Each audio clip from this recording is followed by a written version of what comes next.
Football is back. After months of waiting, I have been so excited to see the football season, and also dreading it. But that's beside the point. Let's get into these games and recap what happened in Week 1. And the Ravens lost. God damn it. Whatever, it is what it is. They lost in a close, very close game that very much reminded me of their championship game back in January. The Ravens played with a different style. They did a lot of checkdowns.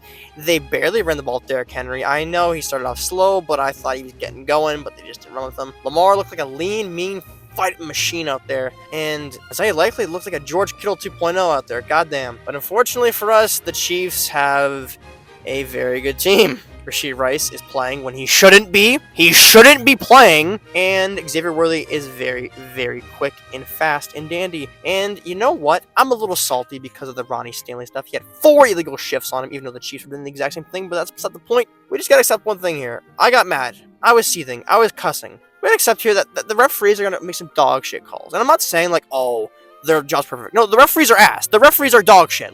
They're dog shit. We just gotta accept their dog shit. If we all accept the referees are dog shit, we're gonna enjoy football a lot more. Probably not, actually. Also, I want to say this. Buffalo, come here. Buffalo Bills. So you guys traded with the Chiefs, and you guys let them get Xavier Worthy. You guys are rivals. You let them get the fastest man in NFL history to the most genius mind in any read to scheme. Are you nuts? Are you crazy? You didn't think it backfire Week 1? Look at him. He had 2 touchdowns. He got. Don't be so fucking fast! Why'd you guys let him get him? Chiefs win on an nail-biter. Isaiah Likely is just out of bounds. And that is the sum up of the Chiefs-Ravens game. Man, this game was actually pretty good. Unfortunately, the field was literal hell. Everyone was falling down. It was scrapes and drops everywhere, and Jordan Love is out to 4 weeks. Maybe because of the field too. I don't understand why the NFL... I'm not blaming Brazil or their field, actually. I'm blaming the NFL because they knew going into it what the field was going to be. They could have picked a different location or just build their own field. But they didn't. It's like they had a fucking year to plan this shit, and they're getting players injured. Now Jordan Love's out 4 weeks because the NFL is stupid and cheap and just doesn't do their shit right. And it pisses me off because I don't want to see any players get hurt because it's sad. But you know what? Overall, it was a fun game. So what can you say about it? I'm not surprised in the slightest this game played out this way. I had Atlanta winning this game, but Pittsburgh going in and kicking 6 field goals and beating the Falcons and stopping their high-powered offense is something the Steelers would do, and in fact, that's what they did. They did that, do what they did that, do, you know what I mean? Falcons, get your shit together, man. Come on. Kirk Cousins, I hope that Achilles injury is not lingering too much because they wasted a lot of money on you if they did. And the Steelers, and this is just who they are.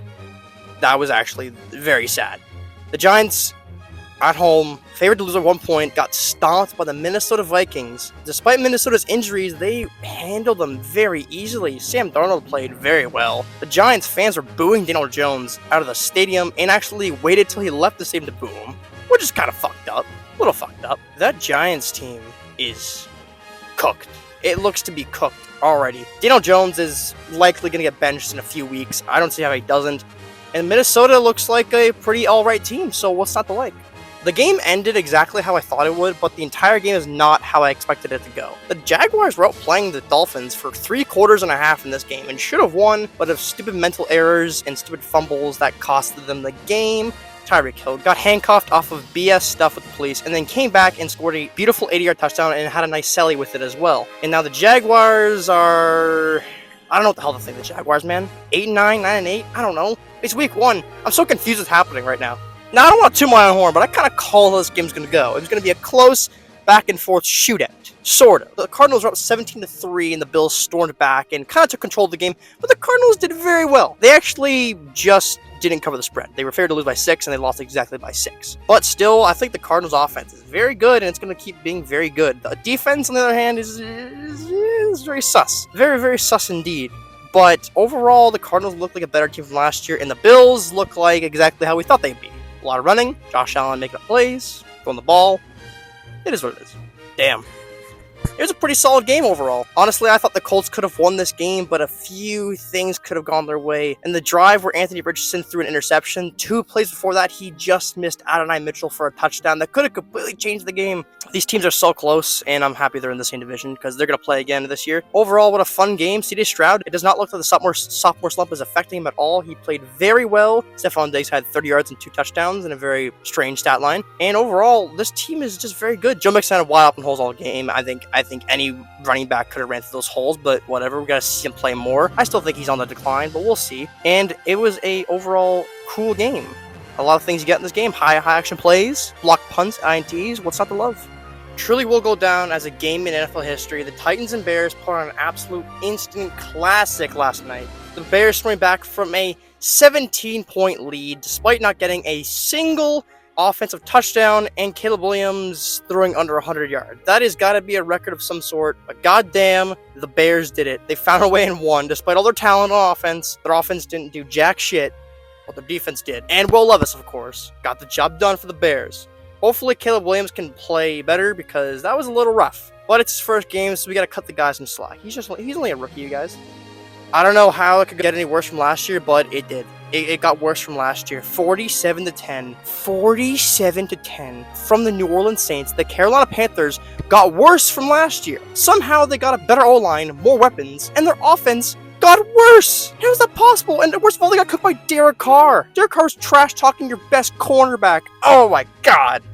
And Derek Brown's out for the year. Oh my god. Why does God hate the Panthers so much? They haven't even accomplished anything. They had that one great year with Cam Newton, but give them a break. They don't deserve this. No one deserves this. Oh, God. Chargers-Raiders, first game for Jim Harbaugh, and he established a run game with J.K. Dobbins and Gus Edwards, and it worked. Of course it did. Of course it worked. And the passing game was not really there, aside from a few passes from Herbert, but they just established a run game. And by God, they got a run game finally with Justin Herbert. Now, if they can get him some weapons to throw to, that'd be great, because Lama Conky's all fine and nice, and Josh Palmer's all cool and dandy, but they need some bona fide studs at wide receiver, and they don't got him yet, at least. I think the Chargers look pretty decent. The Raiders, this is who the Raiders are. Don't be surprised with the Raiders. This is who they are. They're going to be getting their shit stomped one week and win a good game next week. That's just who they damn are. When the Broncos and Seahawks face, I always think of the Super Bowl matchup. Now when I see them play, I think of, man, where do the years go by of Russell Wilson and Peyton Manning? Geno Smith looked very, very rusty, and Bo Nix is not as QB ready as we thought he was. Now, he kept the game within 6 points because the Broncos got 2 safeties, which has got to be very unlikely. They were close to a third. I don't know if that's a record, but if that's a record, that's a goddamn great record to have. But yes. They played in Seattle. Seattle's a hostile environment playing, so I'll cut him some slack. But compared to other QBs, Bo Nix played pretty mid. Not the worst, not the best, but pretty mid. The Seahawks have got a dub, despite almost losing this game. But, you know, it is what it is.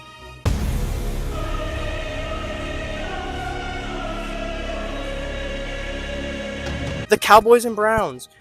Man, it feels bittersweet. After all last year, I've been saying Deshaun Watson sucks. But people don't believe because his record is good. But then you look at PJ Walker play, and Dorian Thompson and Joe Flacco play, and they play better than him, and they're winning games. But still they yet to say he has a winning record.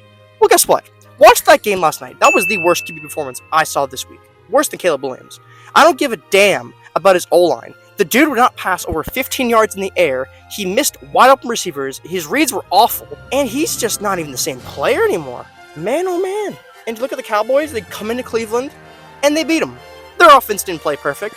Heck, Dak Prescott threw under 200 yards. And in the second half, their offense did not drive anywhere. They got a good special teams and a good interception. Their offense was stopped. Listen, I'm a Ravens fan. I'm biased as hell. I'm biased. But I think this is karma. I think this is goddamn karma because you know why. You know why it's karma.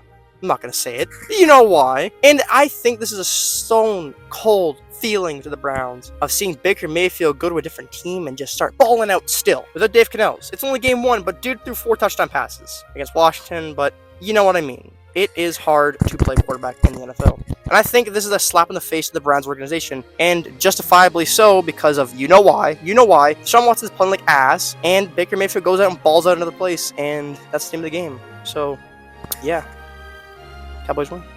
Speaking of Baker Mayfield, he did a very good job beating the Commanders, although the Commanders do suck ass. He did very well, and Jaden Daniels probably played the best out of all the rookie QBs in week 1. No interceptions, 180 yards passing, which was the most out of all the QBs, and rushing the most at 88 yards and 2 touchdowns rushing. So I do think Jaden Daniels has very good potential here. I think if he gets a better team around him, he could do some damage. But I like so far what we got from Daniels.